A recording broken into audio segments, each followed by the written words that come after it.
Bonsoir à tous. Est-ce que ce micro marche? À l'évidence, oui. Bonsoir à tous. Je voulais vous dire le grand bonheur et honneur qui est le mien ce soir d'être ici et de voir cette salle tellement remplie.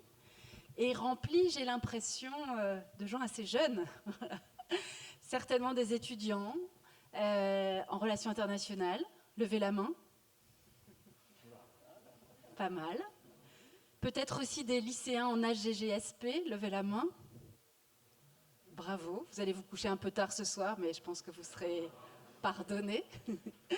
Merci infiniment. Je voudrais commencer bien sûr par remercier les équipes du ministère des Affaires étrangères pour cet événement qui est une première, je crois, c'est-à-dire dans le cadre de ce moment si important qui est cette conférence annuelle des ambassadeurs, d'avoir aussi dans ce cadre-là et ce contexte-là proposé un moment de rencontre, d'ouverture avec le grand public, avec le public jeune, pour poursuivre, si j'ai bien compris, cette initiative du ministère d'ouvrir, de donner à voir et à comprendre le travail de la diplomatie.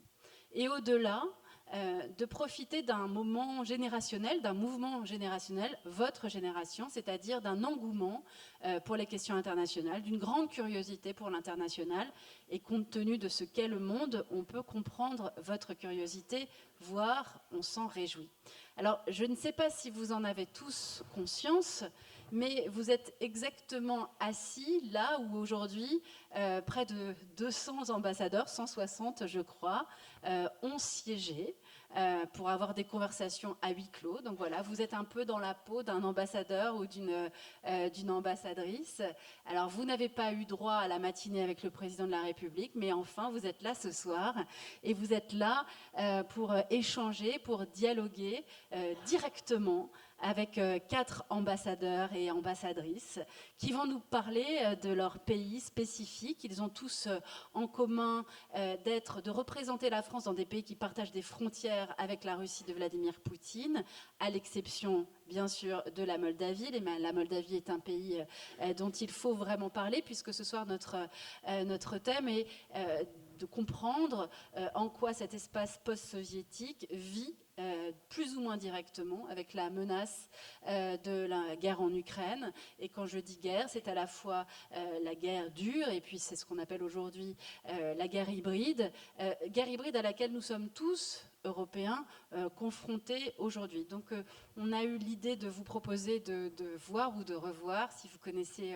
l'émission Le Dessous des cartes sur Arte, une émission qu'on a consacrée il y a quelques semaines justement à ces pays qui partagent des frontières avec la Russie et Vladimir Poutine, à la fois parce qu'ils sont confrontés à une menace commune qui est le projet impérialiste de Vladimir Poutine et expansionniste, mais avec aussi des spécificités géographiques tout d'abord, et puis régionales, et puis militaires, etc. Alors évidemment, on va parler de ce sujet-là ce soir dans un contexte très particulier, puisqu'on a vraiment le sentiment de vivre un moment de bascule historique, et je ne vous apprends rien, avec tous les faits qui se déroulent particulièrement depuis le week-end dernier. D'ailleurs, on a tous la sensation que le temps prend une résonance assez étrange, c'est-à-dire que ce qui s'est passé au Venezuela, c'était il y a moins d'une semaine, et pourtant on a l'impression qu'en quelques jours, on a basculé dans autre chose, dans un monde de plus en plus dangereux, et cette conviction que nous avons aujourd'hui, nous autres Européens, qu'au fond nous sommes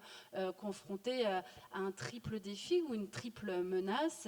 Bien sûr, ce que sont en train de devenir les États-Unis d'Amérique, ce qu'est aussi aujourd'hui la Chine de Xi Jinping, et puis bien sûr, et on va en parler, ce sera plus directement notre sujet, ce qu'est aujourd'hui le projet de Vladimir Poutine. Alors on va commencer par regarder des cartes, puisque c'est ça que nous savons faire dans cette émission.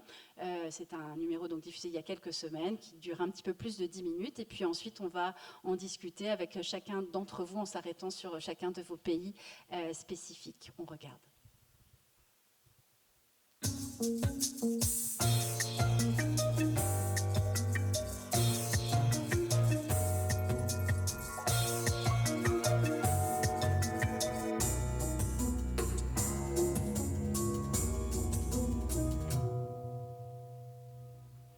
Ravi de vous retrouver pour ce nouveau numéro du Dessous des cartes. On commence cette émission à la frontière Finlande-Russie et ces images satellites révélant au printemps 2025 que la Russie construisait des hangars, alignait des tentes, bref, réinvestissait des bases militaires situées sur une partie de son territoire, distante de seulement quelques kilomètres de la Finlande, laquelle, on le sait, est membre de l'Union européenne et surtout membre de l'OTAN depuis l'invasion russe à grande échelle de l'Ukraine.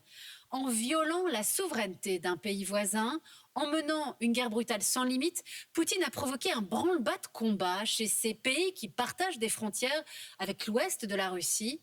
L'occasion pour nous de passer en revue ces pays, de la Norvège aux États baltes, qui ne se font plus aucune illusion sur le nouvel impérialisme poutinien, lequel de la Tchétchénie à la Géorgie, de la Crimée à l'Ukraine entière, semble manifester sa nostalgie de l'ancien empire soviétique. Sortons nos cartes. Regardons tout d'abord les points de contact entre la Russie, le plus vaste territoire du monde, et les pays européens qui bordent son flanc ouest.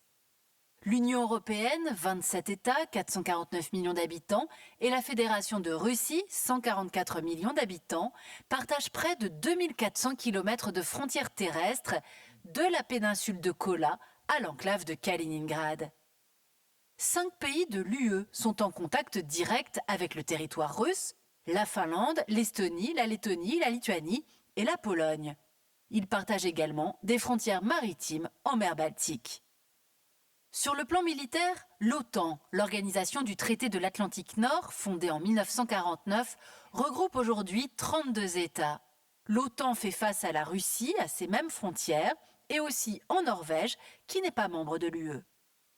La Russie voisine par ailleurs avec la Biélorussie sur 1300 km et enfin l'Ukraine avec près de 2000 km de frontières communes jusqu'à la Crimée. Ces deux pays sont indépendants depuis l'effondrement en décembre 1991 de l'URSS dominée par Moscou au cours du XXe siècle. Alors voyons à présent les relations singulières de chaque pays avec le grand voisin russe. On commence bien sûr par l'Ukraine, capitale Kiev. Un pays qui est pour Vladimir Poutine le premier de son étranger proche, c'est-à-dire ce qu'il considère comme sa zone d'influence. 44 millions d'habitants avant-guerre, de riches terres agricoles produisant blé et maïs, un bassin houiller et minier, des réserves de gaz et une industrie développée, sa situation est stratégique aux portes de l'OTAN. Alors quand, aux élections présidentielles de 2004, une majorité d'Ukrainiens, surtout dans les régions de l'Ouest, choisit un président pro-européen, Moscou refuse de laisser le pays sortir de son orbite. En 2014, les troupes russes envahissent la Crimée et soutiennent la sécession d'une partie du Donbass, peuplée d'une majorité russophone. Février 2022, Moscou lance une guerre d'invasion à grande échelle contre l'Ukraine. Depuis, la Russie a pris le contrôle de 20% du territoire ukrainien dans les régions orientales du pays. En 2025, on estime que les combats ont fait 350 000 morts et 850 000 blessés parmi les soldats ukrainiens et russes. Pour résister, les Ukrainiens et leur président Volodymyr Zelensky doivent compter sur l'aide militaire et financière de leurs alliés occidentaux, États-Unis et Europe en tête. Mais après le retour de Donald Trump à la Maison-Blanche en 2025, l'Ukraine a dû céder en partie ses ressources en minerais et terres rares pour espérer conserver l'appui militaire de Washington.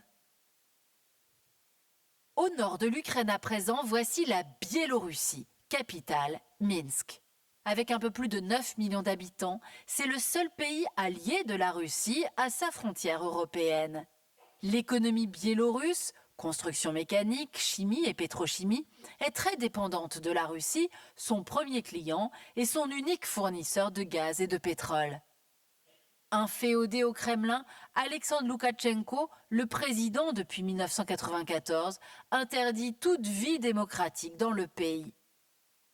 2020, une vague de manifestations contre le régime Loukachenko est violemment réprimée par les forces de l'ordre, poussant un grand nombre d'opposants vers l'exil, aux grandes dames de l'Union européenne. Les relations avec les Européens se tendent encore l'année suivante. Minsk orchestre alors un trafic de migrants en provenance de plusieurs pays du Moyen-Orient vers la Pologne, la Lituanie et la Lettonie. Et depuis le début de la guerre en Ukraine, la Biélorussie autorise les troupes russes à utiliser son territoire comme base arrière. En tentant d'envahir l'Ukraine, un pays souverain qui veut faire le choix de l'Union européenne et de l'OTAN, Vladimir Poutine a déclenché un sursaut chez ses autres voisins européens. Résultat, désormais ces pays se préparent eux aussi à la guerre. Pour commencer, la Pologne, capitale Varsovie. Frontalière de la Biélorussie et aussi de la Russie par l'enclave de Kaliningrad, le pays compte 37 millions d'habitants et a accueilli plus d'1 million d'étrangers, ukrainiens et biélorusses principalement. Placée sous domination de l'URSS après la Seconde Guerre mondiale, la Pologne a fait partie du pacte de Varsovie, alliance militaire du bloc communiste qui disparaîtra à la fin de la guerre froide. La Pologne rejoint ensuite l'OTAN en 1999 et l'UE en 2004. Depuis, notamment grâce aux fonds européens, le pays s'est profondément transformé. Son taux de chômage, 3%, est l'un des plus bas d'Europe et c'est une puissance économique de premier plan du continent, avec l'Allemagne comme premier partenaire commercial. Face à la menace russe, la Pologne du Premier ministre Donald Tusk est donc particulièrement exposée. C'est le pays d'Europe qui a le plus augmenté ses dépenses militaires. Les effectifs de l'armée polonaise ont dépassé ceux de la France, de l'Italie et de l'Allemagne. En position stratégique, la Pologne est désormais le pilier d'une nouvelle ligne de front entre la Russie, son allié biélorusse et les Occidentaux. De nombreux bataillons de l'OTAN sont installés sur son sol et surtout Varsovie construit un bouclier oriental, une barrière ultra sécurisée sur 700 km de frontières. Viennent ensuite les 3 États baltes, l'Estonie, capitale Tallinn, la Lettonie, capitale Riga, et la Lituanie, capitale Vilnius. À eux 3, ils comptent 6 millions d'habitants et sont en première ligne face à la Russie. Ces 3 États ont été annexés par Moscou en 1940, conséquence du pacte germano-soviétique. Libérés de la tutelle de l'URSS en 1991, les pays baltes indépendants ont continué à s'éloigner du voisin russe en adhérant à l'UE et à l'OTAN en 2004. Estonie et Lettonie gardent cependant une importante population russophone.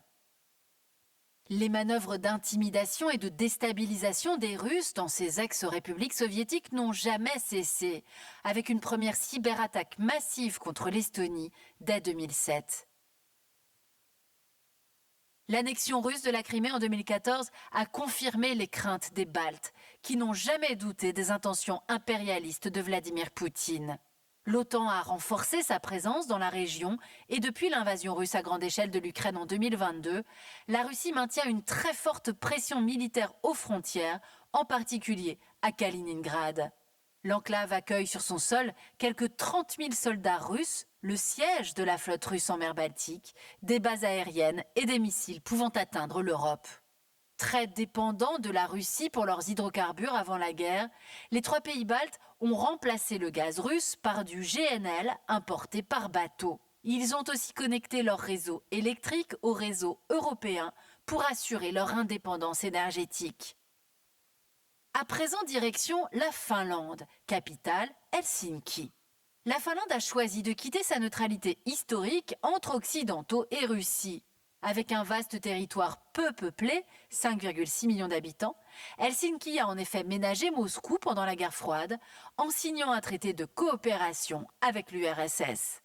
Cette habileté diplomatique lui a permis de développer son économie en profitant du pétrole russe bon marché, tout en gardant des relations commerciales avec les pays européens.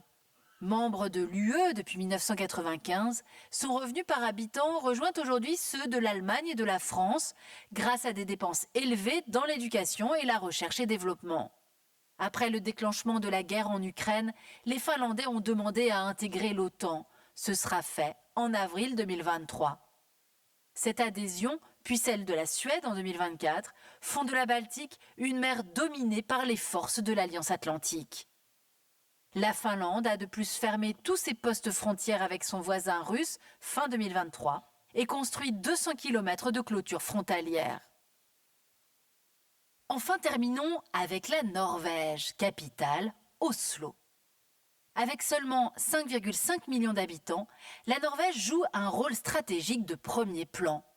Le pays n'est pas membre de l'Union européenne, mais cette dernière est son premier partenaire économique. Riche d'immenses gisements de pétrole et de gaz, le pays est aussi le leader européen des énergies renouvelables. La Norvège a moins de 200 km de frontières terrestres avec la Russie, mais leur zone économique exclusive se touche en mer de Barents. Membre fondateur de l'OTAN en 1949, la Norvège accueille sur son sol des exercices militaires de grande ampleur au nord du pays et des installations de surveillance de l'Arctique, un océan et une route de navigation très convoités, notamment par les Russes. Voilà pour ce tour d'horizon des pays voisins de Vladimir Poutine à l'ouest de la Russie. Des pays qui redoutent, on l'aura compris, de connaître un jour, à leur tour, une invasion russe de tout ou partie de leur territoire et qui affrontent déjà la guerre politique et informationnelle que mène aussi le Kremlin en cherchant à diviser les sociétés européennes, à les éloigner de la démocratie, des libertés et, in fine, de la paix. Pour aller plus loin, cet ouvrage de Sylvie Kaufmann, Les Aveuglés, comment Berlin et Paris ont laissé la voie libre à la Russie et n'ont pas écouté les alertes des pays frontaliers. Ainsi s'achève ce nouveau numéro du Dessous des cartes. Rendez-vous bien sûr la semaine prochaine, même endroit, même heure. Et d'ici là, n'oubliez pas arte.tv et nos réseaux sociaux pour retrouver l'ensemble de nos vidéos. Et abonnez-vous à notre newsletter. À bientôt.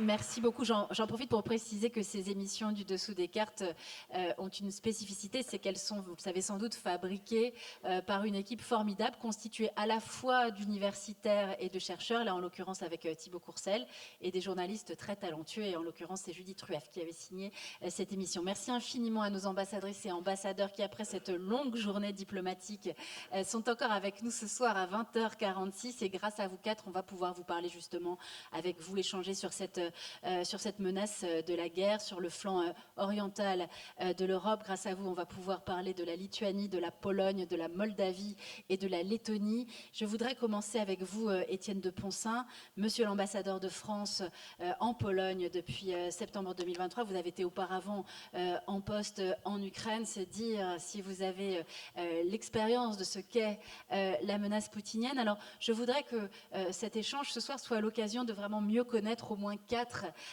de ces pays. Est-ce que vous pouvez tout d'abord nous présenter, comme on le ferait dans un dessous des cartes, ce pays, la Pologne, qu'on présente de plus en plus comme un nouveau champion européen. On ne parle plus seulement de la France et de l'Allemagne, on parle de la Pologne comme du champion qui monte à la fois sur un plan économique, mais j'allais dire surtout sur un plan militaire, avec des ambitions de leadership européen et de puissance militaire qui sont certainement historiques ces dernières années, et en même temps une puissance militaire qui s'est quand même beaucoup bâtie en concertation et sous le parapluie états-unien. Et on sait aujourd'hui comment est en train de se modifier cette puissance états-unienne.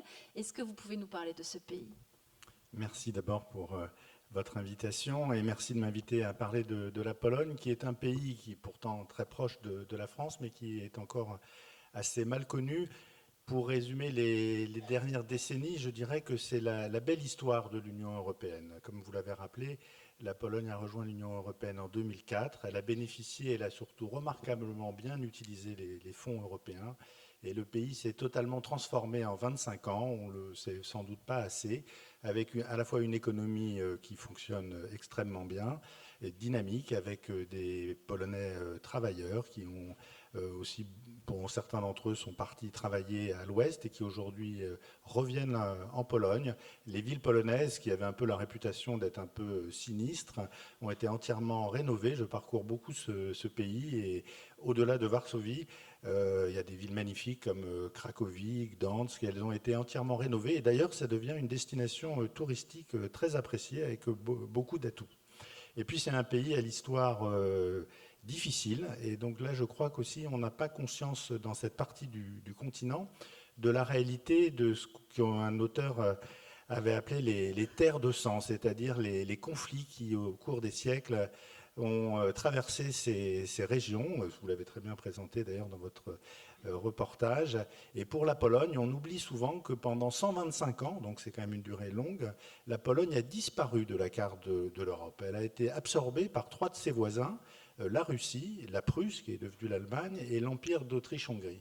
Et donc pour nous Français, c'est quelque chose, je dirais, presque d'inimaginable. La France existe depuis 2000 ans, mais la Pologne n'a retrouvé son indépendance qu'en 1918. Et donc, quand on parle de menaces russes, pour les Polonais, c'est une composante très, très directe. Ils savent ce que c'est que de disparaître et d'être absorbés par leurs voisins, et donc ils ont cette... je dirais, cette crainte existentielle. Et ils considèrent aussi, en plus de cette disparition réelle, géographique, ils considèrent aussi que l'occupation, ce qu'ils voient comme une occupation du régime communiste soviétique dans l'après-guerre, ce que vous avez aussi rappelé, de 1945 jusqu'au moment où ils ont retrouvé l'indépendance en 1990, pour eux, dans leur esprit, en réalité, c'était de nouveau une occupation russe, même si, évidemment, il y avait l'idéologie communiste, mais pour eux, c'était d'abord une occupation russe. Voilà en quelques mots la Pologne.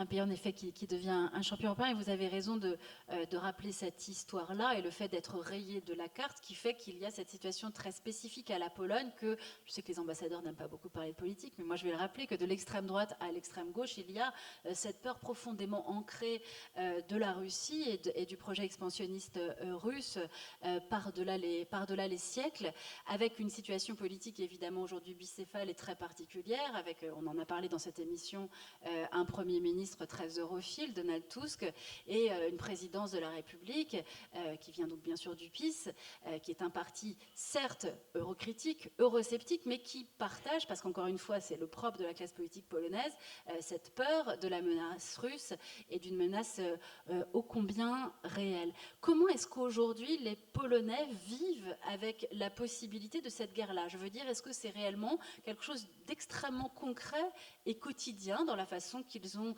de vivre, quel que soit leur milieu social et quel que soit leur âge? Oui, c'est une réalité parce qu'en fait, ils le vivent presque tous les jours. Vous avez parlé très justement de guerre hybride, mais c'est un mot un peu fourre-tout. On ne voit pas très bien ce que ça représente, la guerre hybride. Mais concrètement, maintenant, la Russie mène des activités de sabotage, d'attaque informationnelle et de façon régulière. Et donc, il y a eu par exemple des sabotages sur des voies ferrées, il y a eu sur des transports électriques, il y a eu un mall, un supermarché qui a été la proie des flammes. Donc ça a une réalité très concrète. Et les Polonais sentent cette menace. Ils ont ces 700 km de frontière, si on ajoute la frontière biélorusse à la frontière de Kaliningrad. Et donc ils se préparent très concrètement. D'abord, il y a des réservistes. Ils recrutent aussi dans l'armée. Et même, ils diffusent à l'ensemble de la population des petits livrets pour dire aux gens quoi faire en cas de crise ou en cas de guerre, du type préparer des ressources, des réserves, aller à tel endroit, écouter la radio, etc. Donc quand on est en Pologne, et je sais pareil pour mes collègues qui sont dans les pays baltes, la menace est réelle, elle est prise très au sérieux. Alors après, il y a tout l'effort politique que vous avez évoqué, c'est-à-dire le renforcement de l'armée polonaise. Et ça, il a été conduit depuis plusieurs années. En fait, ça fait 5 ou 6 ans. Les Polonais, avec d'ailleurs les Baltes, ont été les premiers à tirer le signal d'alarme. À l'époque, il faut reconnaître, on ne les a pas tellement écoutés. Et d'ailleurs, le président de la République, dans un discours à Bratislava, a reconnu qu'on n'avait pas assez écouté les Polonais et d'autres pays lorsqu'ils alertaient sur la menace russe. Maintenant, ce n'est plus le cas, tout le monde est bien averti. Mais en tout cas, pour les Polonais, ça fait plusieurs années qu'ils ont augmenté leurs dépenses de défense, qu'ils recrutent, alors c'est pas facile, qu'ils achètent de l'armement, qu'ils se préparent très concrètement. Oui. Donc je le disais, consensus de la perception de cette menace russe et très longtemps aussi consensus autour du fait que les États-Unis étaient réellement la puissance protectrice avec l'importance de la présence otanienne en Pologne, avec notamment, pardon, je vais sans doute écarcher ce mot, mais la base très importante de défense antimissile de Radzikowo.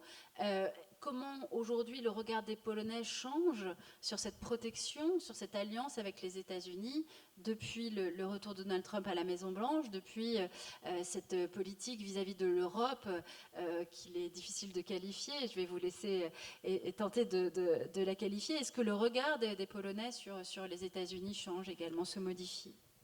Oui, ils se modifient, évidemment, ils sont surpris. Il faut savoir que les Américains et les États-Unis, pour les Polonais, c'est très particulier. Là aussi, il y a une relation, ils considèrent que face à deux voisins qui ont quand même été ennemis, l'Allemagne et la Russie, ils doivent en fait leur liberté, leur indépendance aux Américains. Donc il y a une relation très forte. En plus, il y a une très forte communauté polonaise ou d'origine polonaise aux États-Unis. Donc il y a des liens très, très étroits. Et ils considèrent qu'une de leurs principales garanties de sécurité, c'est la présence de 11 000 soldats américains sur le sol polonais. Et donc ils y tiennent un peu comme à la prunelle de leurs yeux, parce qu'ils considèrent que c'est la sécurité ultime. Et évidemment, sans vouloir parler à leur place, mais ils sont pour le moins désarçonnés, si on peut employer un terme diplomatique, par les foucades du président Trump, par les changements de pied. Et donc ils s'inquiètent. Et de ce point de vue-là, autant ils avaient peut-être raison de nous alerter, autant ils nous voient, nous, Français, d'un autre œil lorsque nous parlons de souveraineté européenne en matière de défense et d'autonomie stratégique. Autrefois, ils nous regardaient en disant ça y est, c'est un peu une lubie des Français, pour des raisons diverses et variées, la France soutient cette idée-là. Mais maintenant, ils considèrent que, bah oui, on avait raison et qu'effectivement, ce qui leur paraissait comme étant une garantie qui durerait toujours, c'est-à-dire la présence des Américains, eh ben, elle est là aujourd'hui, elle sera peut-être là encore demain, mais après-demain, elle sera peut-être plus là. Alors que nous, Français, par la géographie, parce que la diplomatie, c'est d'abord de la géographie et de l'histoire, par la géographie, nous serons toujours sur le continent européen. Donc, si nous aidons la Pologne, nous serons toujours présents. Et ça donne une nouvelle pertinence à ce que l'on appelle le triangle de Weimar, c'est-à-dire cette association entre Paris, Berlin et Varsovie. Oui, absolument, mais ça donne d'abord une nouvelle pertinence à la relation franco-polonaise. Hein. Et donc, nous sommes très fiers, nous, les diplomates, d'avoir conduit en 2025, donc l'année dernière, une négociation pour signer un nouveau traité, qui est le traité de Nancy, qui a été signé à Nancy le 9 mai et qui vient d'être ratifié. Et ce traité comporte une clause de défense renforcée avec la Pologne. Et donc, nous renouvelons notre alliance militaire, je dirais, avec la Pologne. C'est un geste très fort qui s'ajoute à notre appartenance commune à l'Union européenne et à l'OTAN. Mais c'était un signe très fort des deux dirigeants, du Premier ministre Donald Tusk et du Président de la République, pour montrer que nous sommes aux côtés de la Pologne et que cette menace que ressent la Pologne, nous la ressentons aussi et que nous sommes prêts à les aider, à les assister de toutes nos forces pour la contrer. Et pour vous donner un exemple, on parlait de guerre hybride et il y a quelques semaines, il y a eu ces incursions de drones, de 20 drones. C'était pas d'ailleurs de façon innocente, c'est pas trompé de route, hein, c'était vraiment un test. Hein. Ils ont violé l'espace et c'était organisé. Enfin, tout ça, on a eu des éléments très précis. Et nous avons immédiatement déployé 2 Rafales pour assurer une protection du sol. De l'espace polonais, et ça a été évidemment très apprécié par les Polonais. Ils ont vu que, ok, les diplomates, c'est notre travail de signer des traités, hein, donc, mais derrière la signature du traité, il y avait une réalité, et qu'immédiatement, après, nous avons déployé 2 avions, et ça a été très apprécié par les Polonais. Nous sommes à leur côté, et nous le serons encore. Alors quittons maintenant la grande Pologne, le géant polonais, le pays qui renforce, qui consolide sa puissance militaire et sa place à la fois au sein de l'Union européenne et au sein de l'OTAN, pour aller dans la petite République de Moldavie. Grâce à vous, Dominique Waag, vous êtes ambassadrice de France en République de Moldavie depuis septembre 2024. Il faut parler de ce pays que l'on présente souvent comme celui qui pourrait être le prochain sur la liste, en tout cas un pays particulièrement exposé à la menace poutinienne, particulièrement vulnérable, ne serait-ce que, il faut peut-être le rappeler à certains d'entre vous, il ne fait partie ni de l'Union européenne, ni de l'OTAN. Peut-être en quelques mots, commencez par nous dire pour quelles raisons la Moldavie, pour l'instant, reste en dehors. Oui, bonsoir à tous et ravi de voir que vous êtes aussi nombreux ce soir à vous intéresser à ces questions politique et géopolitique. Oui, alors petite Moldavie, en effet, avec seulement 2,5 millions d'habitants, qui, à la différence de la Pologne, a fait partie de l'Union des républiques socialistes soviétiques et qui est donc devenue indépendante en 1991, au moment de l'éclatement de l'URSS.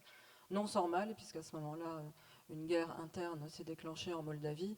Donc si vous indiquiez tout à l'heure que la Moldavie n'a pas de frontière avec la Russie, c'est vrai, mais ce qui est quand même très particulier en Moldavie, c'est une région de Moldavie qu'on appelle la Transnistrie a fait sécession et alors elle n'est pas du tout reconnue internationalement.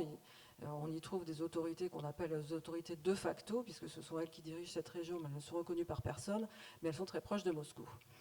Donc la petite Moldavie se sent en effet vulnérable pour tout un tas de raisons économiques d'abord, parce que on la présente souvent comme le pays le plus pauvre de l'Europe, et c'est vrai que le niveau de vie moyen des Moldaves ne représente qu'un quart du niveau de vie des Européens de l'Union européenne. Et puis la Moldavie a aussi pratiquement, pour ainsi dire, pas d'armée.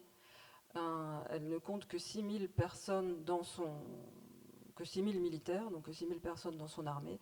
Elle a très peu d'armement aussi. Donc elle n'est pas du tout taillée pour se défendre pour le cas où une guerre était déclenchée. Donc la Moldavie est en effet un pays aux frontières de l'Union européenne, situé entre la Roumanie, avec laquelle elle partage la langue. Les peuples roumains et moldaves ont une histoire commune et une langue commune, et elle est située à côté de l'Ukraine. Alors les Moldaves ont la conscience aiguë du fait que ce sont les Ukrainiens qui sont en train de payer le prix du sang en ce moment pour la liberté de la Moldavie et pour que la Moldavie reste un pays indépendant et souverain. Merci pour cette présentation, et nous avons eu le temps de discuter un petit peu, vous et moi, tout à l'heure, et j'exprimais l'envie que j'avais de découvrir en effet un jour ce drôle de territoire qui s'appelle la Transnistrie. Vous m'avez d'ailleurs tout à fait dissuadée d'y aller en tant que journaliste, en m'expliquant que vous ne pourriez pas faire grand-chose pour moi si d'aventure mes patrons d'Arte avaient la folie d'accepter de m'y envoyer avec mes camarades. Et je vois quelqu'un en premier rang qui dit non. Vous y êtes allé en Transnistrie. Est-ce que vous pouvez nous en dire quelques mots de cet étrange territoire ?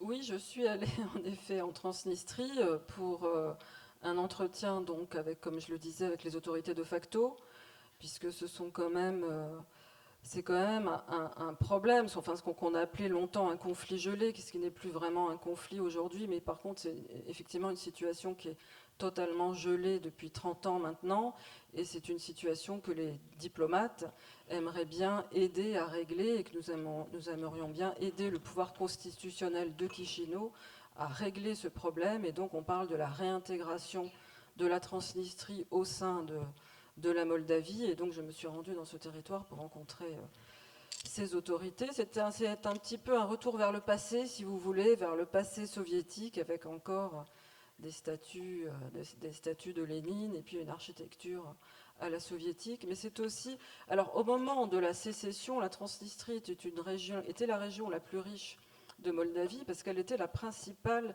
région industrialisée. Et tout ça, c'était vraiment à dessein à l'époque soviétique. Les soviétiques avaient bien fait en sorte que la région transnistrienne, qui est essentiellement russophone, soit la plus riche, et que le reste de la Moldavie, qui est essentiellement roumanophone, reste un pays agricole et plutôt moins développé. Donc au moment de la sécession en 1992, la Transnistrie est la partie de la Moldavie la plus riche, industrialisée, et aujourd'hui, au jour d'aujourd'hui, la situation s'est totalement inversée. On entre assez vite dans des complexités infinies quand on parle de la Transnistrie, mais enfin disons que la Transnistrie a longtemps prospéré sur le gaz russe, sur un gaz russe quasi gratuit qui permettait à cette industrie dont je vous parlais de prospérer et de faire d'ailleurs du dumping en direction du reste de la Moldavie et même de l'Union européenne. Et il y a un an, les Russes ont décidé de ne plus servir ce gaz quasi gratuit à la Transnistrie. Ils ont plongé cette région dans la crise économique et dans le froid en plein hiver. C'est l'Union européenne qui est venue au secours des Transnistriens et qui a mis un chèque sur la table de façon à pouvoir payer le gaz aux familles transnistriennes en plein hiver. Et alors à ce moment-là, Moscou a immédiatement changé de braquet et est revenu à l'aide des Transnistriens et a accepté de relivrer du gaz, mais plus quasi gratuit cette fois. Voilà, donc voilà, la Transnistrie, c'est un cas très particulier.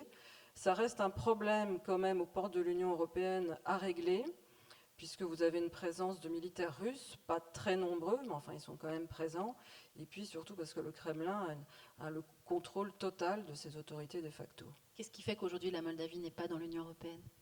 Alors la Moldavie est candidate pour entrer dans l'Union européenne.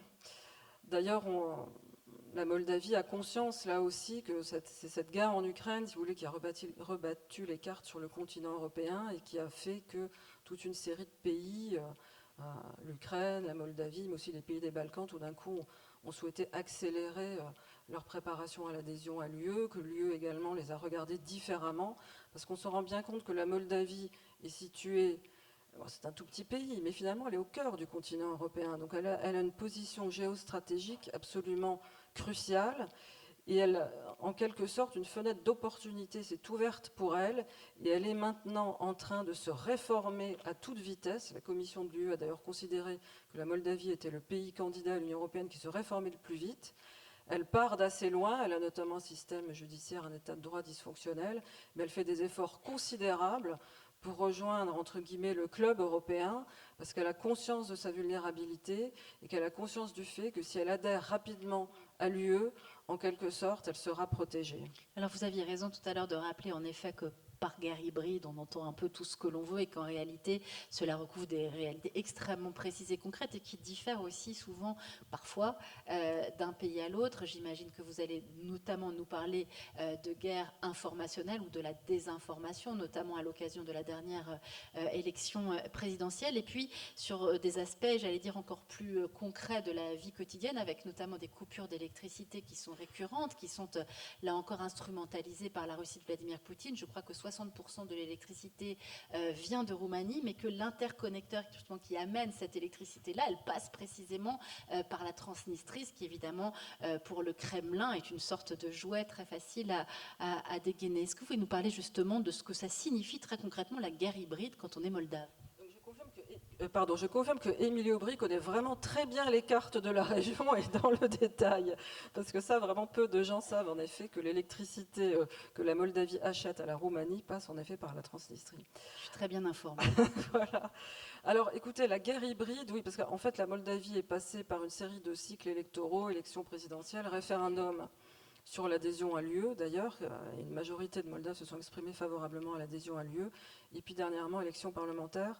Et les Moldaves sont en quelque sorte devenus des spécialistes et des cobayes aussi de la guerre hybride russe, mais ils ont très bien réussi à lutter. On pourra peut-être évoquer cette question. Alors la guerre hybride, en fait, elle est hybride parce qu'elle est à la fois dans le monde réel et en ligne. La guerre hybride en Moldavie, c'est d'abord des attaques cyber, comme on en connaît aussi en France, donc des attaques sur les services en ligne, de tout un tas d'administrations, d'institutions, etc. C'est aussi de l'achat de voix. Alors ça, je pense que c'est un peu particulier pour l'auditoire, mais dans certains pays, il y a des organisations comme ça, enfin une volonté politique dans certains pays de l'Est de l'Europe, on le voit en Moldavie, on le voit parfois dans les Balkans. En tout cas, la Russie a créé un réseau qui payait en fait les citoyens moldaves pour acheter leur voix dans les élections. Donc les citoyens, en quelque sorte, acceptaient de vendre leur vote. Et la Russie a recruté sur la messagerie Telegram tout un réseau de gens qui, comme ça, allaient à la rencontre des citoyens pour acheter leur voix. Et c'était ces personnes recrutées sur le réseau Telegram étaient payées mensuellement. C'était donc le salariat de l'achat de voix. Et après ça, nous avons eu le salariat des fake news, puisque également sur la messagerie Telegram, les réseaux russes, ont là aussi mis en place des réseaux grâce à la messagerie Telegram, qui donc est difficile à craquer, c'est difficile de savoir ce qui s'y passe et ce qui s'y dit précisément. Et ça aussi, c'était des réseaux de production de fake news avec des personnes qui étaient payées chaque mois, qui recevaient un petit salaire chaque mois, soit pour produire de l'information complètement fausse, soit pour amplifier des fausses nouvelles, des informations fausses sur les réseaux sociaux, étant entendu que les Moldaves s'informent majoritairement sur les réseaux sociaux, plus que sur les médias crédibles, j'ai envie de dire, c'est-à-dire plus que sur les médias qui font vraiment leur job et qui vérifient les informations. La guerre hybride, vous l'avez mentionné, vous avez parlé de l'énergie, mais là, je voudrais quand même saluer l'effort considérable qu'ont fait les Moldaves, ce petit pays à l'économie fragile, comme je vous le disais, qui ont accepté de renoncer totalement au gaz russe. Ça leur a coûté cher, ça leur a vraiment coûté très cher, mais ils ont décidé d'acheter leur souveraineté énergétique, comme on dit, de se passer du gaz russe et d'acheter leur énergie, leur électricité, leur gaz, etc., sur le marché européen. Donc vraiment coup de chapeau pour ça. C'est un pays en effet qui est sous intense pression russe, qui a quand même réussi à mener 3 cycles électoraux en préservant sa démocratie. Cela tient à la cohésion de la société, cela tient au fait que la police et le système judiciaire ont fait leur travail contre ces réseaux que je vous décrivais pour mettre des amendes, arrêter les gens, les documenter, etc. Cela tient au fait que les journalistes d'investigation ont aussi fait leur travail puisqu'ils ont investigué les ingérences russes. Ils en ont parlé aux citoyens moldaves, ils ont mis cela à jour et cela a permis à la société, si vous voulez, dans son ensemble, durant ces campagnes et ces diverses campagnes électorales, de prendre conscience de la réalité des ingérences russes et de se prononcer librement et en conscience durant ces différentes élections. Eh bien, merci pour ce rapide voyage en Moldavie et en Transnistrie. Grâce à vous, Madame l'ambassadrice, on va terminer ce voyage trop bref dans les États baltes et on va commencer par aller avec vous, Lucie Stépanian, Madame l'ambassadrice de France en Lituanie. Alors, vous l'aurez compris, nous qui travaillons au-dessous des cartes, nous avons toujours l'ambition d'aller dans des territoires un peu singuliers. Donc, on a bien compris que la Transnistrie, pour l'instant, on n'irait pas. Mais avec l'un de mes camarades assis au premier rang, il y a un endroit où on aimerait bien aller un jour. C'est le corridor de Suwałki. Peut-être que vous pouvez nous en dire quelques mots précisément entre la Biélorussie et Kaliningrad. Un couloir long de 65 km dans lequel très récemment la Russie de Poutine et la Biélorussie de Loukachenko n'ont pas détesté faire des exercices militaires qui justement visaient à s'entraîner à envahir cette région-là de l'Europe. Comment est-ce que l'on vit justement lorsque l'on occupe cette place-là sur la carte ? Oui, bonsoir à tous et tous. Je suis ravie de participer à cette discussion. Donc moi, c'est marrant, moi je suis arrivée assez récemment en Lituanie. Je suis la plus récente parmi mes collègues. J'ai pris mes fonctions début septembre, et, arrivant du pays voisin de la Pologne. Donc je continue. Et donc je ne suis pas passée par le corridor, mais j'aurais pu finalement, venant de Varsovie, passer par le corridor de Suwałki. Et je voulais peut-être commencer, c'est dommage, on ne voit plus la carte, expliquer, voilà, on utilise ce mot de corridor et ça peut peut-être vous donner l'impression que c'est un couloir gardé à droite et à gauche. Non, c'est pas ça.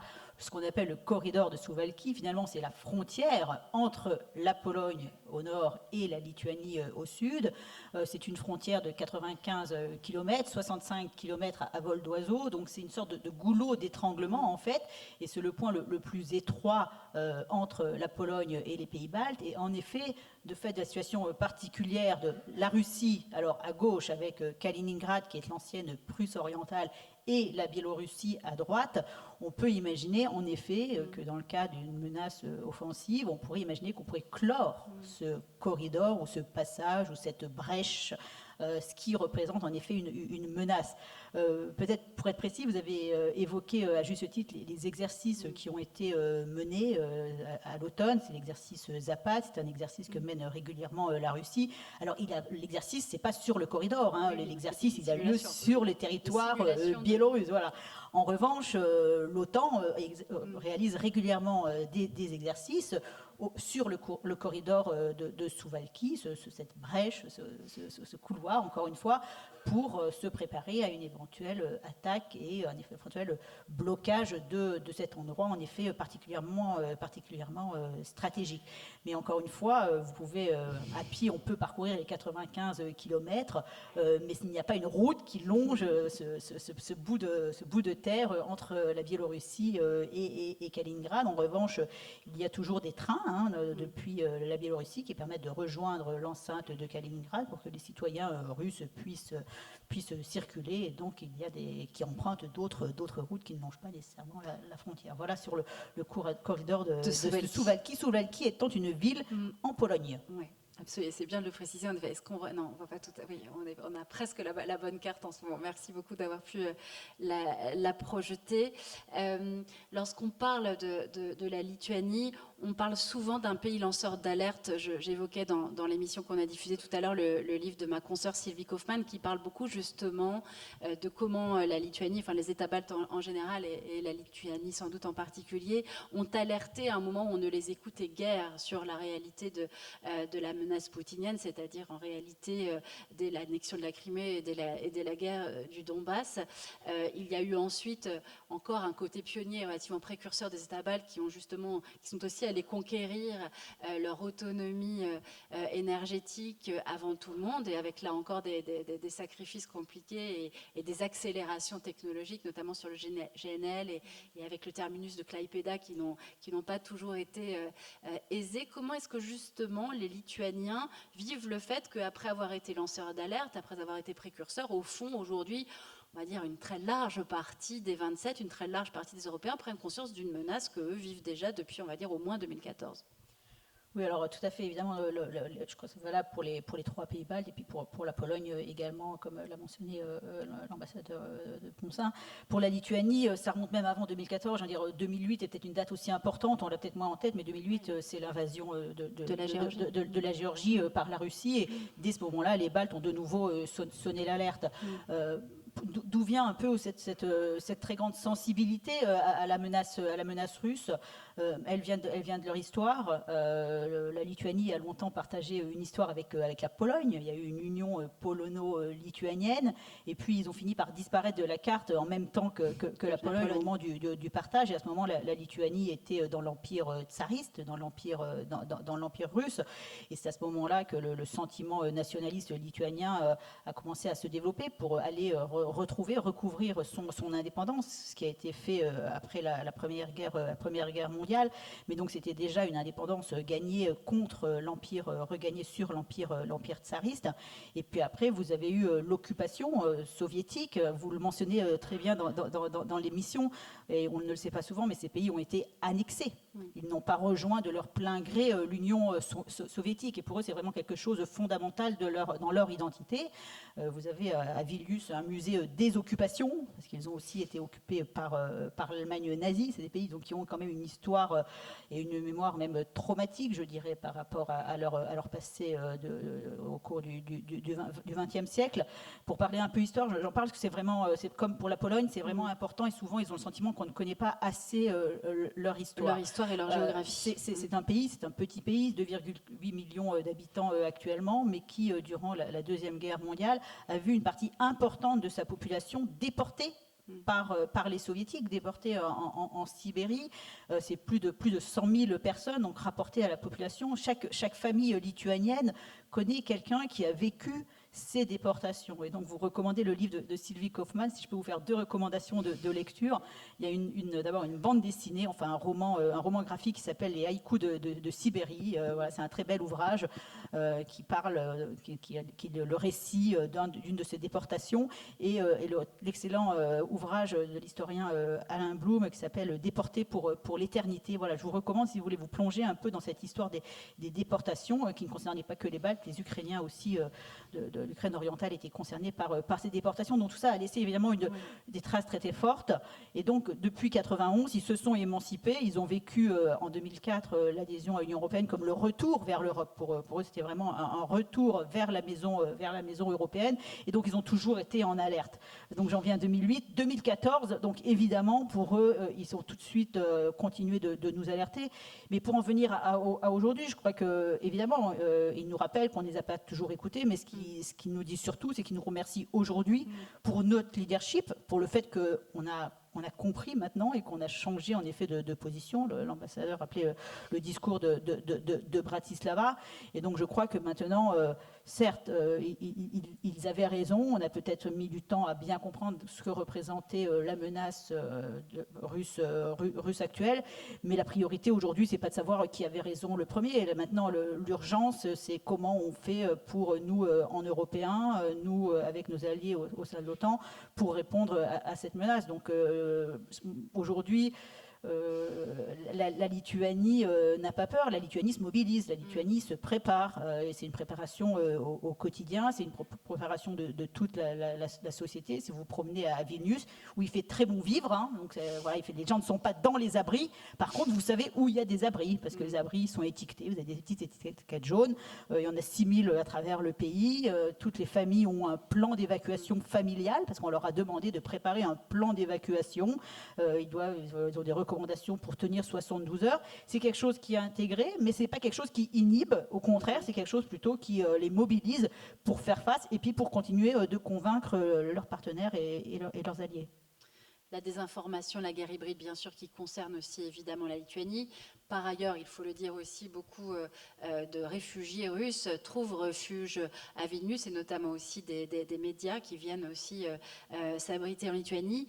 On parlait tout à l'heure de la façon dont la Pologne, mais aussi les États baltes, regardent aujourd'hui, reconsidèrent leur place dans l'UE et leur place dans l'OTAN, et voient aussi évoluer la puissance états-unienne. Il y a quelque chose qui est intéressant lorsque l'on parle de la Lituanie, c'est qu'aujourd'hui, on vit aussi une autre mutation, c'est celle de l'Allemagne, qui ne s'est pas pensée comme une puissance géopolitique pendant de nombreuses années au lendemain de la Seconde Guerre mondiale, mais qui aujourd'hui réapprend lentement mais sûrement à redevenir une puissance géopolitique, à exporter sa puissance, et avec notamment cette base aujourd'hui qui est en préparation, en construction, en augmentation, cette base allemande en Lituanie.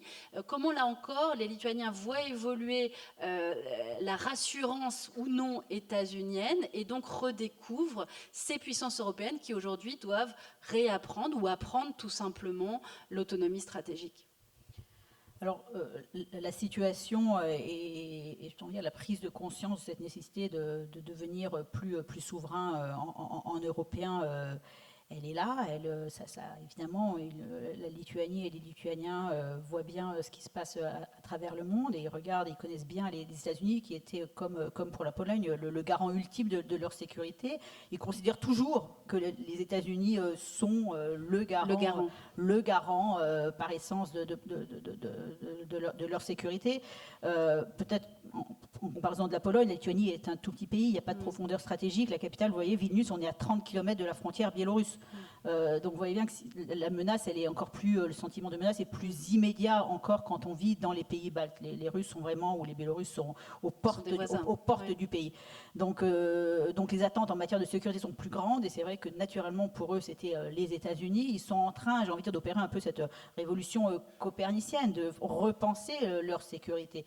Mais malgré tout, ce n'est pas simple au vu de leur histoire, j'ai envie de dire, au vu aussi des enjeux dans la région. Donc ils ont engagé en effet avec l'Allemagne un partenariat particulier. Donc vu que l'Allemagne est en train de déployer une brigade qui a vocation à accueillir 5000 hommes en Lituanie à partir de 2027, c'est quelque chose de complètement nouveau pour l'Allemagne, mais c'est aussi complètement nouveau pour les Lituaniens. Les Lituaniens qui consacrent beaucoup de moyens pour accueillir dans les meilleures conditions possibles cette brigade. Le chancelier Merz était venu à Vilnius et a dit que la protection de Vilnius, c'était la protection de Berlin. C'est gravé en lettres d'or maintenant sur la mairie de Vilnius. Au-dessus, vous aviez les propos que Bush avait pu tenir. Enfin, voyez, ça s'inscrit un petit peu, en effet, c'est un petit peu le nouvel horizon de sécurité, oui. Mais ce n'est pas que le nouvel horizon de sécurité. La France contribue aussi à la sécurité dans les pays baltes. Pour ce qui est de la Lituanie, on participe notamment à la police de l'air, donc police du ciel, tous les ans. Donc nous sommes aussi présents. Et peut-être pour résumer, j'ai envie de dire, les choses sont en train de changer, et tout l'enjeu, évidemment, c'est de continuer à réassurer les partenaires lituaniens pour que vraiment ils opèrent cette révolution copernicienne. Manuel Lafont-Rapnouil, c'est avec vous qu'on va clore ce voyage aux portes de la Russie de Vladimir Poutine avec la Lettonie. Peut-être d'abord dire que ce débat a du bon, c'est qu'il va nous permettre aussi de distinguer ceux qu'on appelle les Baltes ou les États baltes, qui certes ont énormément de points communs. D'ailleurs, je crois qu'au niveau diplomatique, vous partagez un certain nombre de postes et de réunions diplomatiques, etc. Et en même temps, vous avez chacun, bien sûr, vos spécificités. Vous m'avez dit, pour préparer cette rencontre, que notamment en termes de menaces russes et de guerre hybride, il se passait des choses en Lettonie qui étaient très spécifiques. Nous, lorsque l'on connaît et l'on regarde un peu la Lettonie, on pense surtout à cette large minorité russophone qui peut être perçue comme une menace de division du tissu sociétal letton, en tout cas une facilité pour Vladimir Poutine de venir exploiter cette présence russophone à l'intérieur de la Lettonie. Mais vous m'avez dit, en réalité, c'est réducteur, il y a d'autres choses à aller regarder lorsque l'on s'intéresse à cet État balte en particulier. Oui, bonsoir. Merci effectivement d'être là pour ce débat. Donc la Lettonie, c'est le pays du milieu en orange, et c'est très différent de la Lituanie, puisque nous, les panneaux pour les abris sont verts, pas jaunes. Mais sinon, on partage beaucoup de points communs, donc effectivement, on travaille énormément ensemble.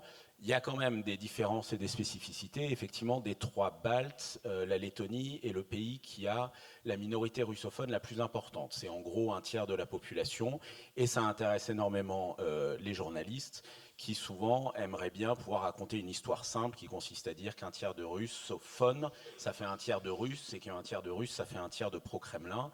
C'est évidemment beaucoup plus compliqué que ça. Les journalistes sont un peu simplets, excusez-les, un peu bas de plafond. J'aurais eu un débat avec des universitaires, j'aurais pu parler des géographes. Et il y a effectivement ce même rapport, en fait, dès qu'on regarde, et c'est pour ça que c'est bien que les journalistes viennent, parce que quand ils repartent, ils se rendent compte que tout d'un coup, c'est beaucoup moins simple, ce qui est une différence entre les journalistes et les géographes qui, eux, ne viennent pas toujours. Mais non, sérieusement, le sujet des 35% de russophones, tous les russophones ne sont pas russes. En ce moment, il y a énormément d'Ukrainiens qui sont venus à Riga justement parce qu'on y parle russe et que eux-mêmes étant russophones, c'est plus facile. Il y a de l'immigration ouzbek ou kazakh. Il y a des Lettons qui sont russophones pour des raisons historiques. Et puis surtout, c'est pas parce que vous êtes russophone que vous êtes poutinien. Et donc, ce qui inquiète les autorités lettonnes, ça n'est pas tellement qu'il y ait 35% de russophones, c'est que les russophones, s'ils ne parlent pas aussi letton, peuvent se retrouver exposés à une information, des messages, une compréhension de ce qui se passe essentiellement par des médias russes, pas juste des médias russophones pour le coup, mais vraiment des médias russes. Et c'est ça qui les préoccupe. Et donc, en fait, le sujet en Lettonie est moins la minorité russophone que la place du russe dans l'espace public. Et la volonté d'avoir, pour des raisons de cohésion nationale, qu'on peut comprendre assez bien en France vu notre histoire, mais aussi pour des raisons de protection contre ces manœuvres informationnelles russes, d'avoir autant de lettonisation de l'information dans l'espace public. Et donc c'est ça vraiment qui les préoccupe plus que la minorité. Mais effectivement, c'est en fait pas cette menace hybride-là qui les préoccupe forcément le plus. Je ne crois pas que ce à quoi ils sont exposés est particulièrement spécifique, mais par contre, ils y ont été exposés massivement, ils y ont été exposés très tôt. Ça fait partie des raisons pour lesquelles ils ont très tôt dit, comme l'a rappelé Lucie, qu'on était peut-être un peu naïf sur la menace russe. Et ils ont deux sujets. Le premier, c'est l'attaque militaire, mais le deuxième, c'est ce que donc maintenant on appelle les menaces hybrides. Et donc moi, je suis en poste depuis 1 an et demi, et depuis 1 an et demi, il y a un drone russe qui est tombé en Lettonie, qui n'a pas explosé, mais qui était chargé, qui aurait pu exploser. Il y a des sabotages, il y a des manœuvres informationnelles. Il y a du brouillage GPS, c'est-à-dire que quand les avions arrivent ou quand vous approchez de la frontière, il y a un moment où votre GPS ne marche plus, et c'est brouillé depuis la Russie. Les institutions internationales, typiquement l'Organisation de l'aviation civile internationale, protestent, mais la Russie continue à mener ce brouillage. Il y a des câbles sous-marins qui sont coupés, et vous avez vu la carte pour les 3 pays. C'est important pour leur connexion au reste de l'Europe d'avoir des câbles énergétiques ou numériques. Et vous avez pu entendre dans les informations ces derniers mois qu'il y avait beaucoup d'activités et parfois de dommages faits à ces câbles. Il y a des attaques cyber, et ça en fait on n'en parle même plus parce que ça arrive tout le temps. L'Estonie est le premier pays, donc l'Estonie qui est le 3e Balte, est le premier pays à avoir subi une attaque cyber massive au milieu des années 2000. Depuis, nos 3 pays se sont équipés pour se protéger, pour être résilients, comme on dit, pour pouvoir surmonter rapidement une crise, voire se protéger contre ces crises. Mais donc, ils font face à tout cet arsenal de tactiques possibles pour fragiliser, et comme vous le disiez très bien dans le reportage, saper le moral, désunir l'Europe, impressionner les citoyens. Merci beaucoup à tous les quatre pour ces 4 voyages que vous nous avez permis de faire. On continue le voyage, mais avec vous cette fois. Je crois que nous avons à peu près 20 minutes pour que vous puissiez poser directement vos questions à nos ambassadrices et nos ambassadeurs. Il y a des micros qui vont circuler dans cette salle. Je devrais voir une forêt de mains se lever, même si je sais d'expérience que c'est la première question qui est la plus difficile, mais non. Voilà, il y a déjà une main qui se lève au fond et une autre là. Merci.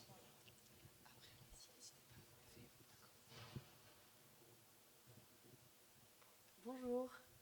Est-ce que parfois, diplomatiquement ou économiquement parlant, ça peut être plus arrangeant pour un pays de rejoindre la Russie ou pas? Parce que c'est quelque chose de négatif pour nous, mais est-ce qu'il y a des pays qui pourraient être arrangés de rejoindre l'Alliance russe? Qui souhaite répondre à cette question? Monsieur l'ambassadeur de Pologne. Ouais, pour trouver un Polonais qui voudrait rejoindre la Russie, je pense qu'il faut se lever tôt. C'est bien pour ça que je vous donne la parole. Merci. Peut-être après, Non, l'ambassadeur de Lettonie pourrait répondre à cette question. Alors, les Lettons, comme l'a très bien rappelé Lucie, ont été pas juste occupés au sens politique par l'influence soviétique, mais ont été occupés au sens où l'URSS a décidé de les annexer. Il se trouve qu'un certain nombre de pays n'ont pas reconnu cette annexion, et les Lettons, comme j'imagine les Lituaniens et les Estoniens, sont très reconnaissants de ça. Mais effectivement, eux, ils ont lutté pendant 50 ans pour sortir de l'orbite russe à l'époque soviétique, et à aucun moment ils envisageraient de retourner. Et de fait, il n'y a pas vraiment d'alliance russe. C'est-à-dire qu'il n'y a pas l'équivalent d'une organisation internationale comme l'OTAN ou comme l'UE. Il y a vaguement eu des tentatives de la part de Russie de créer des alliances sur le terrain économique. Et même ça n'a pas très bien marché, et Étienne saura ça mieux que moi, mais un des points de départ de la crise en Ukraine, c'était justement une espèce de rivalité entre la Russie et l'Union européenne pour savoir de quel côté, en termes de partenariat économique, l'Ukraine allait choisir. Et l'Ukraine, évidemment, avait pas forcément envie de rompre tous ses liens avec la Russie, mais voulait rejoindre l'Union européenne. Alors, réponse rapide, mais intéressante, bien sûr, de la personne à mes côtés qui vit en Moldavie, précisément puisqu'il y a la Transnistrie à l'intérieur de ce territoire. Est-ce qu'il y a des Moldaves aujourd'hui qui sont attirés par le modèle russe, par ce qu'il représente, et peut-être aussi par la peur de la guerre, en se disant qu'un rapprochement avec la Russie permet de couper court à cette menace ? Alors, tout comme dans les pays baltes, comme mes homologues viennent de l'expliquer, il y a aussi en Moldavie une forte minorité de Moldaves qui parlent russe. En fait, un tiers des Moldaves vivent au quotidien en langue russe, ils parlent russe en famille, les écoles peuvent aussi être entièrement en russe, et ils peuvent aussi aller à leur travail ou s'adresser à l'administration en russe. Cela dit, pour répondre à mademoiselle, la Moldavie a vraiment conquis son indépendance en 1991, au moment de l'éclatement de l'Union soviétique.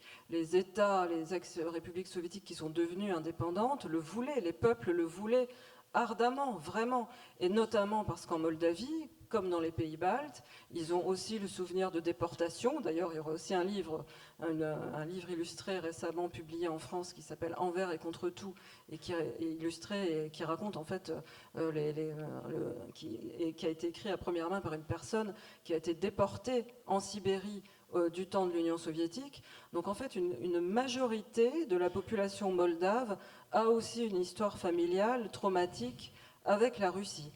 Donc voilà, une minorité est russophone, disons, et une majorité a cette histoire avec la Russie. Donc non, en réalité, dans une élection démocratique en Moldavie, il n'y a pas une majorité qui souhaite se rapprocher de la Russie.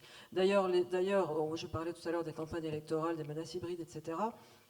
Les autorités moldaves le disent, nous ne voulons pas choisir, obliger, enfin définir qui va gagner les élections. Si un parti pro-russe gagne les élections, ben soit, mais nous voulons des élections libres et que les citoyens puissent s'exprimer sans fausses informations et sans être sous pression de la Russie. Merci beaucoup pour ces réponses, merci pour cette première question. Et maintenant, plein de mains se lèvent et ça, c'est formidable. Est-ce que vous me permettez juste que je complète aussi peut-être pour vu de la Lituanie, juste Rapidement, pour qu'on puisse prendre plein de questions. je donne juste un chiffre Oui. intéressant. Oui. Il y a un outil très utile qui est les eurobaromètres. Voilà, je sais pas ce qu'on est, c'est des sondages réguliers sur les sentiments d'appartenance à l'Union européenne. Et la Lituanie, c'est le deuxième pays qui a le plus haut taux de sentiments d'adhésion et de soutien à l'Union européenne. 66% de la population est satisfait et souhaite rester dans l'Union européenne. Donc c'est des pays qui sont profondément européens et qui ne regardent plus du tout vers l'Est. Merci pour ce chiffre et pour cet eurobaromètre. Je vous laisse. Qui a pris le micro? Moi, au fond. Ah, Bonsoir, donc dobry wieczór. Je m'adresse à Monsieur l'ambassadeur de Pansin, mais à tous les autres aussi, puisque j'aimerais bien soulever la question démographique qui intéresse peut-être la Pologne surtout.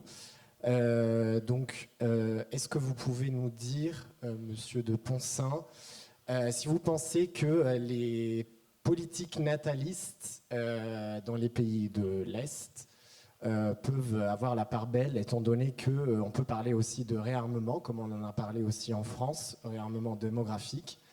Est-ce que du coup ça peut être un argument intéressant pour les partis qui prônent un peu les politiques natalistes et la natalité, voilà, de pousser les jeunes polonais, polonaises et aussi dans les autres pays à faire des enfants. Vous voulez dire faites des enfants pour défendre le pays? Oui. Est-ce que résumé. ça peut être un argument? Et du coup, voilà, est-ce que ça met en danger aussi tout ce qui est les politiques qui concernent le planning familial, la question de l'IVG, qui est très important en Pologne aussi? Est-ce que ça ne met pas en péril tout ça? Donc voilà, je sais que c'est un lien assez large, mais ça peut avoir aussi un effet dans nos pays plus à l'Occident de l'Union européenne. Et voilà. Donc Merci ça peut être, beaucoup pour cette question, Monsieur l'ambassadeur de Pologne.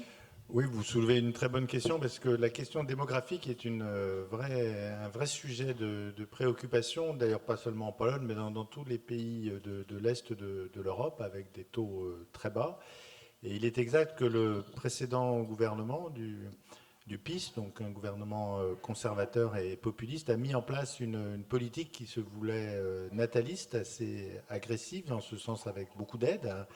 Et le résultat, en réalité, n'est pas là, en fait. Donc, malheureusement, la natalité polonaise reste très basse. Et c'est un vrai souci. C'était aussi, d'ailleurs, un souci en Ukraine aussi, qui a la même difficulté. La Russie aussi, d'ailleurs, de ce point de vue-là.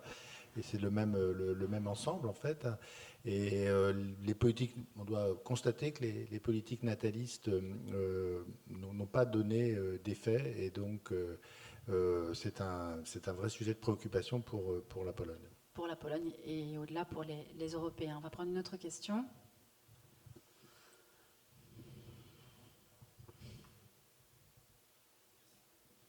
Bonsoir. Bonsoir. J'ai une question notamment pour messieurs les ambassadeurs de Lettonie et de Pologne. Est-ce que vous pensez que, dû à la montée des partis très conservateurs, et parfois nationalistes et ultranationalistes, il y a un rapprochement de ce qu'on pourrait appeler une russophilie, ou en tout cas d'un sentiment un peu plus proche de la Russie? Alors je pense qu'on a bien répondu à la question lorsque l'on a parlé tout à l'heure de la Pologne et de ce consensus politique qui existe de l'extrême droite à l'extrême gauche. Peut-être vous entendre de nouveau, monsieur l'ambassadeur de Lettonie, puisque la question vous était aussi adressée. Alors je suis ambassadeur en Lettonie, pas de Lettonie. Je dis ça pour la question. En Lettonie, il y a des partis conservateurs et même nationalistes qui s'assument tout à fait comme tels. C'est pas une montée particulièrement récente, c'est des partis qui sont là depuis la restauration de l'indépendance, donc au début des années 90, et ce sont les partis les plus hostiles à Poutine et à la politique impérialiste russe. Donc il n'y a pas de rapprochement, même à travers un agenda culturel, de valeurs traditionnelles, ou etc. Au contraire, c'est vraiment parmi les partis qui trouvent que le gouvernement, typiquement aujourd'hui en Lettonie, ils sont dans l'opposition, les deux partis les plus nationalistes, et ils trouvent que le gouvernement n'est pas assez ferme vis-à-vis de la Russie. Ils voudraient couper complètement le commerce, démanteler les voies de chemin de fer qui existent encore, même s'il y a très peu de trafic, fermer les postes frontières qui restent ouverts, etc., etc. Merci pour cette réponse et cette question.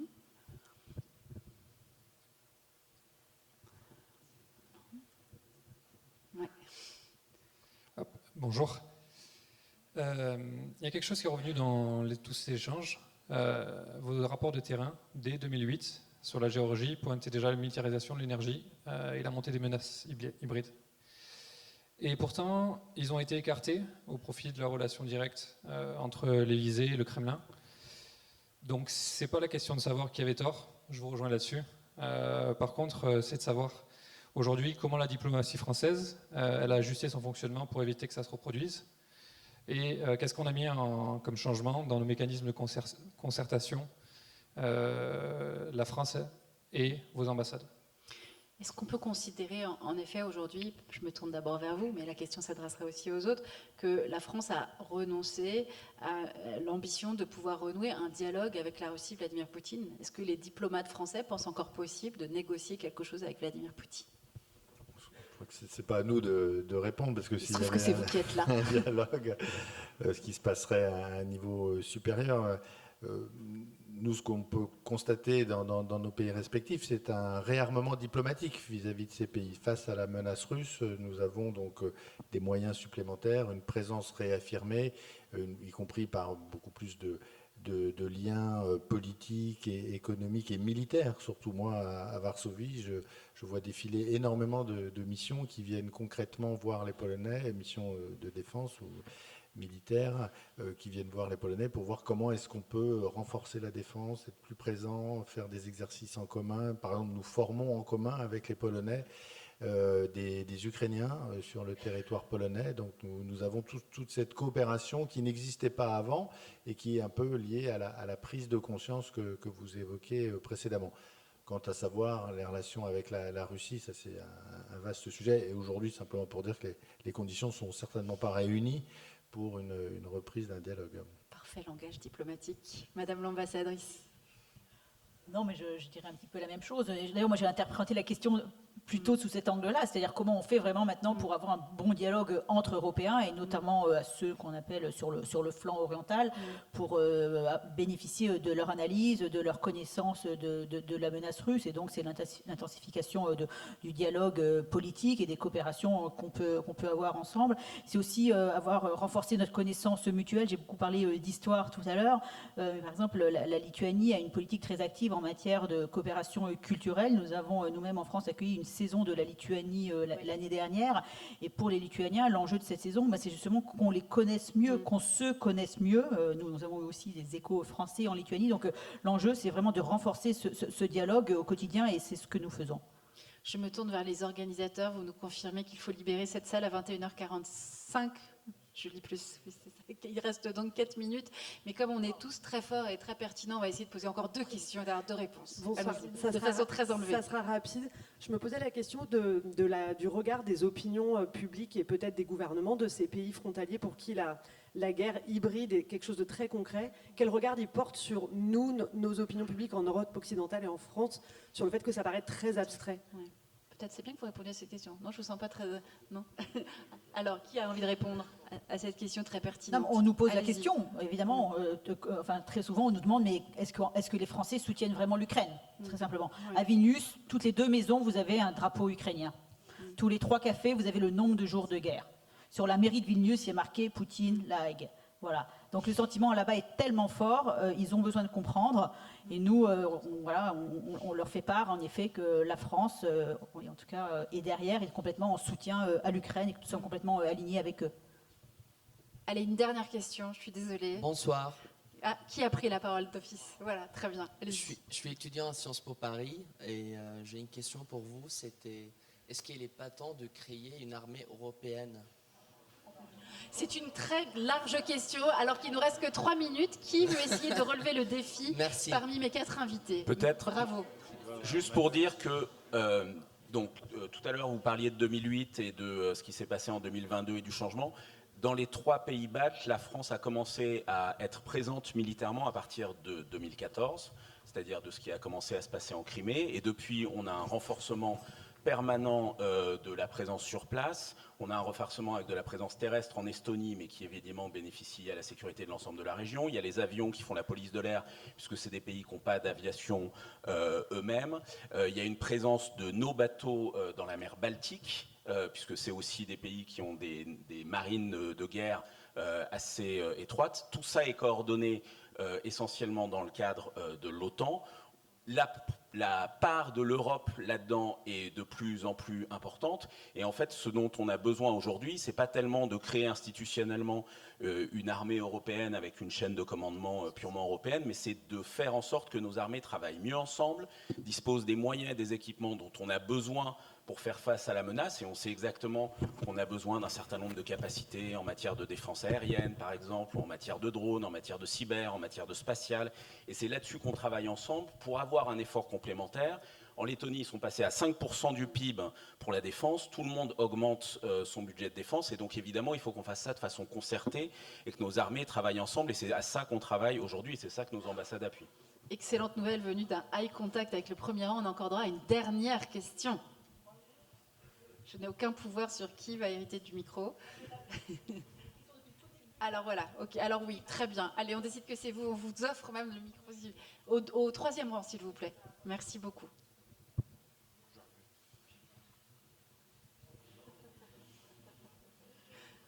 Merci. Bonsoir. Bonsoir. Par rapport à l'actualité, la Russie développait une coopération militaire avec le Venezuela. Est-ce que l'attaque récente des États-Unis va avoir un impact sur la politique du Kremlin? Est-ce que ça va le rendre encore plus belliqueuse ou au contraire, est-ce que ça va le calmer? Merci d'avance pour votre réponse. Encore vraiment une question simple pour finir, mais extrêmement pertinente. Allez, elle est pour vous. Je décide qu'elle est pour vous, monsieur l'ambassadeur de France en Pologne. Je ne sais pas si c'est un cadeau. Hein, Clairement, ça ne l'est pas. Si on met les choses un peu en perspective, c'est un nouvel allié de Poutine qui tombe. Hein. Il y avait déjà eu la Syrie, où les Russes étaient très, très présents. Ils étaient effectivement très présents au Venezuela. Ils étaient censés protéger le Venezuela, puisque le Venezuela avait, si je comprends bien, acheté beaucoup d'équipements russes. Visiblement, cet équipement n'a pas fonctionné, ou en tout cas, il n'a pas été suffisamment efficace. Donc, je dirais que ce n'est pas une bonne nouvelle pour le Kremlin, je dirais. Voilà. Et ce sera le mot de la fin, car il ne faut pas abuser non plus.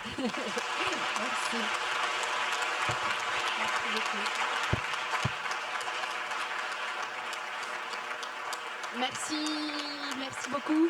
Merci à nos 4 ambassadeurs et ambassadrices qui ont eu une longue journée diplomatique. Merci encore au ministère des Affaires étrangères pour cette première expérience d'ouverture au public. Et ça recommence demain matin. Et merci à vous d'être venus si nombreux. À bientôt, j'espère.